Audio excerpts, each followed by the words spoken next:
Okay, everyone, we're about to get started. 30 minutes, one question, one follow-up. I'll turn it over to Dr. Williams and Dr. Yaffe for brief remarks. Hi, good afternoon. And so here we are on, I call it our next 2-week period. It's the 8th one, actually, and looking at this coming 2 weeks of how we are doing with our physical distancing. The impact of that further from what you heard yesterday, it was people digesting the modeling data and information, the potential impacts of what it could mean, the impact of what it means if we undertake to be even more vigilant and diligent in our spacing. I noticed when I was coming in, there's still quite a lot of people out on the streets. I think they're trying to keep distancing. It's challenging, I would say. And so we've asked people to try and do it at different hours and not all at the same time if you have to go out. Otherwise, stay home and limit your movement unless you can guarantee your physical distancing of the 2 meters. So, as I said yesterday, we had those numbers out. We've seen that we've had impact as Ontarians collectively. We've bent the curve to some extent. We'd like to bend it even further. And so then we have to make sure we're watching this coming week, because this is the end of the week where we had the 2 weeks back. We're seeing the lab results of a lot of the people who had traveled and returned. As Dr. Yaffe gave some data, still 20% had some travel history. And that should be waning off as that had closed down by the 20th to 25th or so of March in that time period there. So we have a little bit of overlap this weekend, early into next week, and now we want to see how well we are doing in that regard and perhaps demonstrate even further success with our attempts to flatten the curve, if you may. So let's go over to the detailed numbers from yesterday with Dr. Yaffe. Thank you. So as of yesterday at 4 p.m., the data in the Integrated Public Health Information System, IFIS, that public health units enter data into, we have a total of 3,630 confirmed cases of COVID-19 in Ontario. This represents an increase of 375 additional cases from the previous report. Almost 33% of the cases are 60 years of age and older, and about 52% of cases are people who reside in the Greater Toronto Area. Of all the cases, 21% have traveled in the 14 days prior to becoming ill, and again, this is going down, hopefully. 12.5% had close contact with a confirmed case, and 18% were spread through the community. We still have about 48% where the exposure information is still pending, and hopefully as we provide more resources and more staff to the health units to supplement their work in case and contact follow-up, that percentage will go down, so we'll have more information on that. There are currently 94 lab-confirmed cases who have unfortunately passed away. And we're aware of at least 36 outbreaks in long-term care facilities, with 54 deaths related to those outbreaks, some of which are lab-confirmed and others are epidemiologically linked. We continue to see the number of resolved cases increase. We're now at 1,219 resolved cases. Currently, we have 506 cases in hospital. Of those, 196 are in intensive care unit, and 152 of those are on a ventilator. Lab testing, at this point in Ontario, we've tested 72,674 people.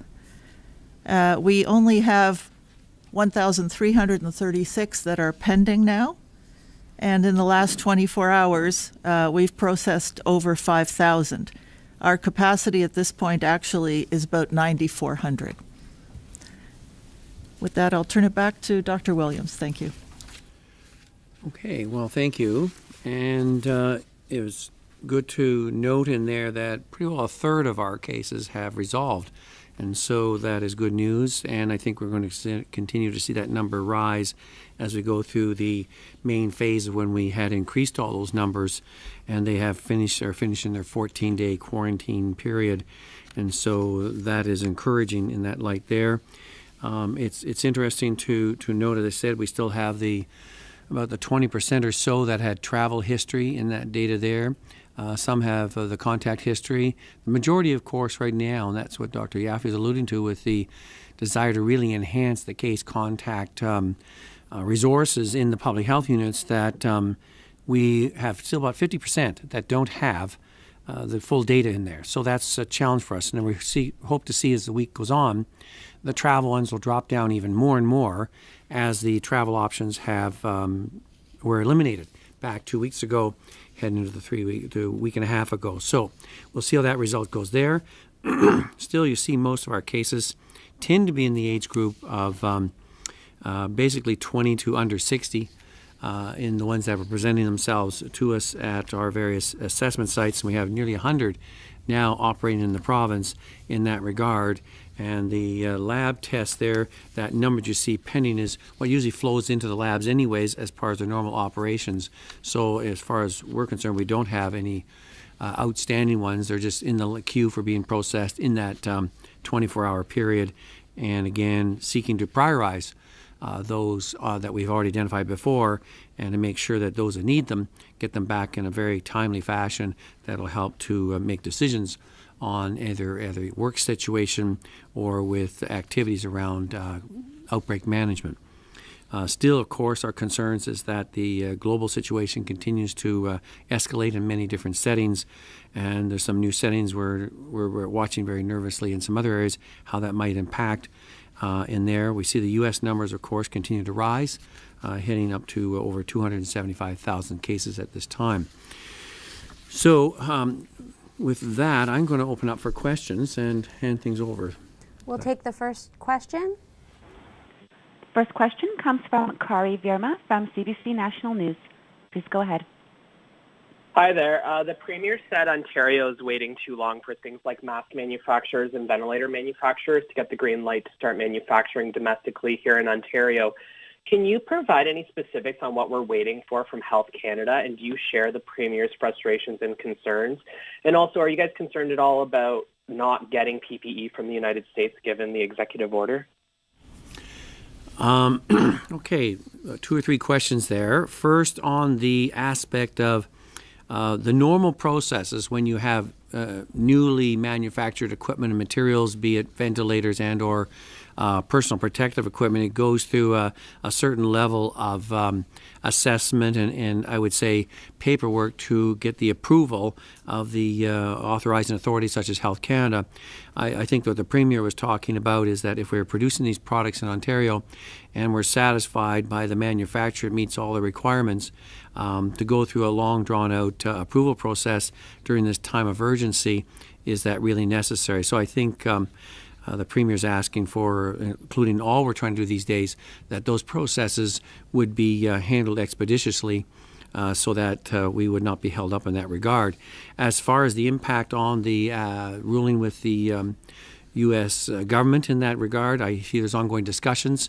So we're optimistic that things will still be carried out in a proper way between I guess major trading partners, because there's flows of materials still from Canada going to the U.S., I understand, that are useful also for them to undertake theirs. So in one sense, we're sort of in this together, but we want to make sure we respect each other in that way. And I think the Premier has said he was going to deal with that, well, not only with the Prime Minister, but perhaps with people across the border. So I'm going to leave that really with our federal authorities and with our Premier to handle in those regards. So everything on board to get the best what we need for our workers. Follow up? Excuse me. And just on the question of long-term care facilities, when was the first directive about how to manage a COVID outbreak sent to long-term care facilities? Did ministry officials tell them to separate the sick from the unsick at the very beginning? And if you can provide some details on what is the current directive to long-term care facilities on how to manage when they have a suspected COVID patient? Okay. Well, our first one was always the one that historically there, is to remind them of the outbreak management that we have existing in our protocols under Ontario Public Health Standards. In that, and with the agreed upon infection prevention control practices that have been put out at length over the years with the Provincial Infectious Disease Advisory Committee and from Public Health Ontario. So those had already been in place. They were ratified right from the get-go to everybody to check all your resources, make sure you're prepared to do that, and you have all your communications up and running, et cetera, et cetera. Then when we were concerned that the sensitivity was not, I would say, stringent enough, could we change those from our regular outbreak management to a more sensitive one where you may not have an outbreak at all, but if you think you have a case that has some evidence of COVID, which is like any other upper respiratory infection, fever, shortness of breath, cough, that you would not wait to see if you get your second one in the organization or in proximity to that person. You declare an outbreak. You start taking steps already. You start doing some wider testing in there. That came out about middle of last week, earlier. And so now they're going through that process of ramping that up. We had a webinar on Wednesday. So I think the directive was out on Monday. So we had the webinar Wednesday, which was to train all the long-term care staff on the new aspects of the directive, which is unique just for COVID itself. And as I said last week, or early this week, I guess we're not finished the week yet, I expect the number of outbreaks to go up, and they have, because they're on a very quick response rate to kick into gear their outbreak management, do the wider testing, and I'm quite prepared to have a number that would be an outbreak declared on one day and then 2 or 3 days later saying, oh, it wasn't, it was another case of something else. But that's fine. As I said before, I can live with false alarms because we've changed that format. So that was, I think the directive on that one came out earlier in the week, Sunday or Monday, and then we did a webinar on Wednesday. Next question. The next question comes from Morgan Campbell from Global Toronto. Please go ahead. Hi, doctors. Can you outline some of the preventative measures that are being taken at this point to prevent the spread of COVID-19 in long-term care homes? And we're hearing reports that some long-term care homes are accepting hospital patients.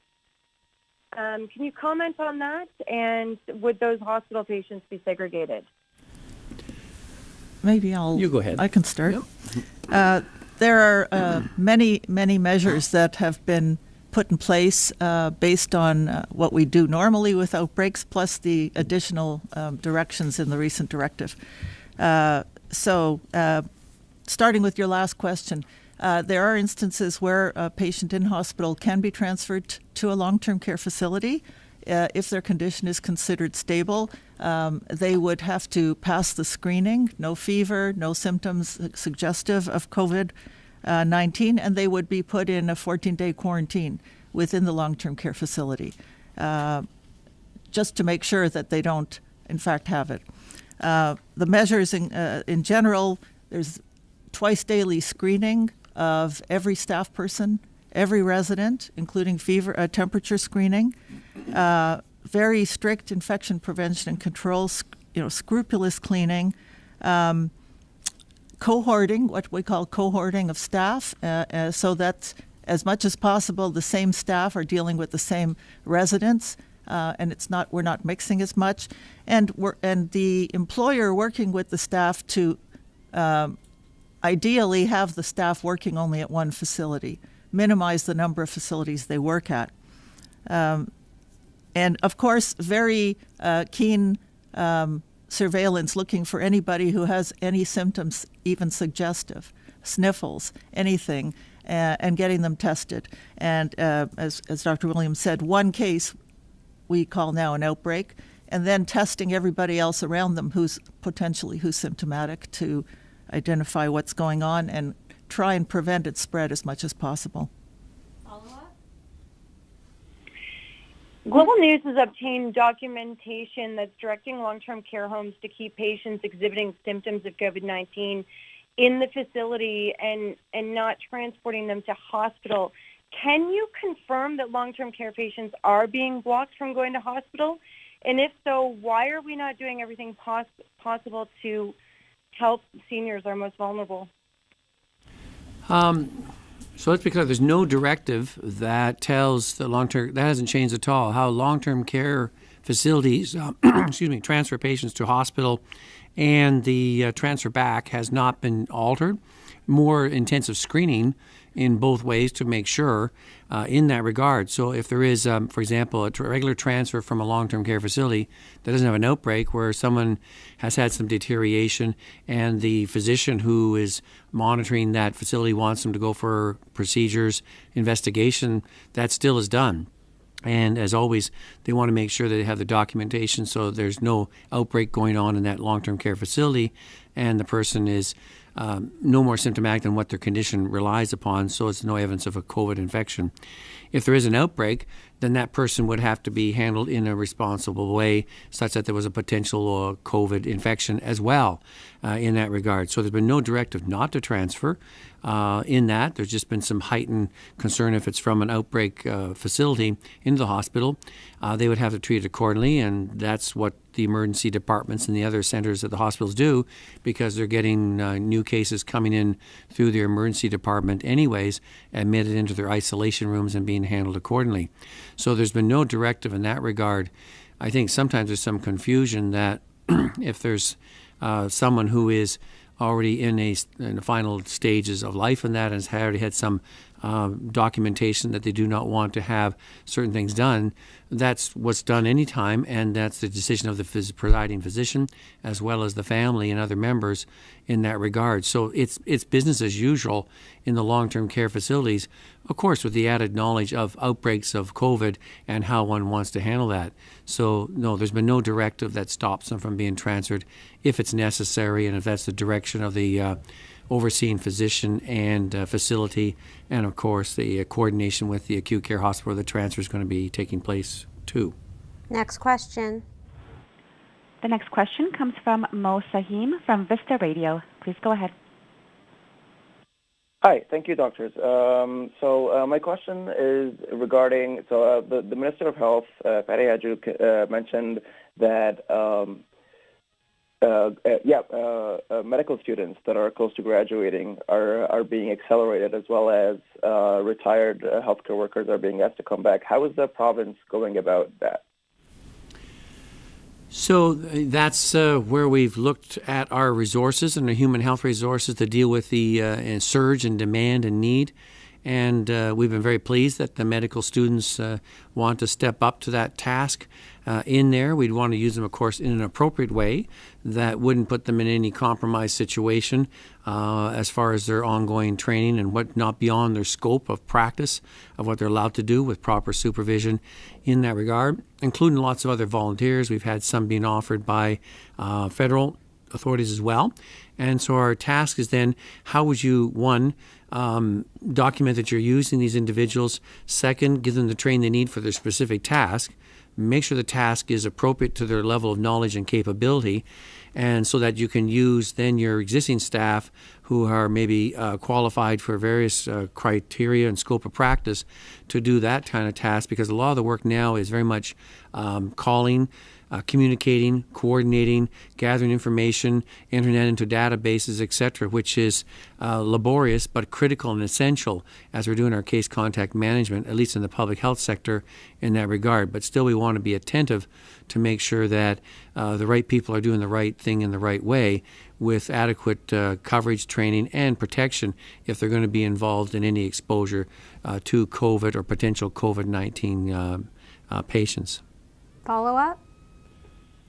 And on the vaccine front, there are reports circulating that we're looking at a 2-year wait period as opposed to the 4 to 6 months wait period that you mentioned earlier. Would you mind commenting on that? Well, I can comment in general. I mean, there are lots of different reports. There's lots of different people across the world trying to develop vaccines for this, which of course will be really valuable once we get them, once they've been tested to be safe and effective. Usually a vaccine, I would say, takes at least 18 months. Anything less than that is being extremely optimistic. So I think 18 months to 2 years is not a wild assumption in this case. But we're keeping up to date, obviously, with what's happening and remain hopeful. Okay, thank you. I think we're all done. Next question.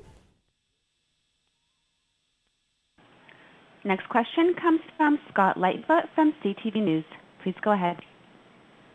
There's a lot of focus on the numbers, especially after yesterday. I'm just wondering what you're reading from the numbers involving hospitalization and ICU beds. Is this where you were hoping the province would be at this point? Do you feel that we're approaching crisis levels, or are you happy with where the numbers are compared to what you've seen elsewhere?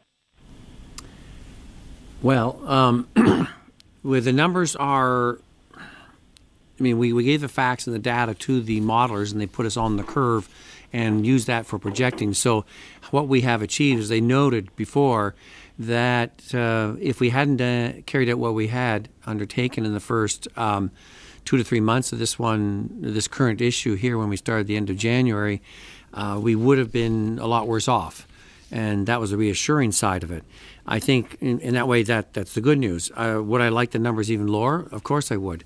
But I have to be realistic with all the different variables and things that are impacting us as we were dealing with that, with large inflow of various movement from other epicenters around the world, be it from Wuhan or from Italy, Europe, and Iran initially, and now a lot returning from the United States and other parts of Europe and other countries where it was deemed not to be an issue. And obviously by our data and information from traveling, it was an issue.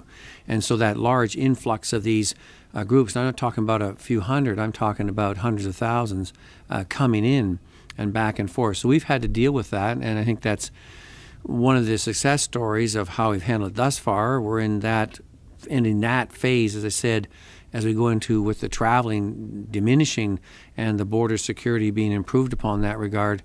So we hope to see it go even lower, as the Doctors Brown and Donnelly had said. If we continue and ramp up our integrity and our vigilance, we can drop it even further. The fact that our cases, the percentage is pretty well on par with others as far as positivity, and then how many get in hospital, the 6%, how many go on to ICU, around the 2 to 3%, and the mortality in the age groups seems to be consistent with other settings. So I think in that sense, the whole thing really depends on how many cases we're ramping up on, how many positive cases, because it seems to have very much a prediction how it's going to impact our ICU and our vents in there. And as you're seeing the numbers rising, because our numbers of positive cases were rising, because our number of travelers returning, coming back in that peak time, we're going through that phase.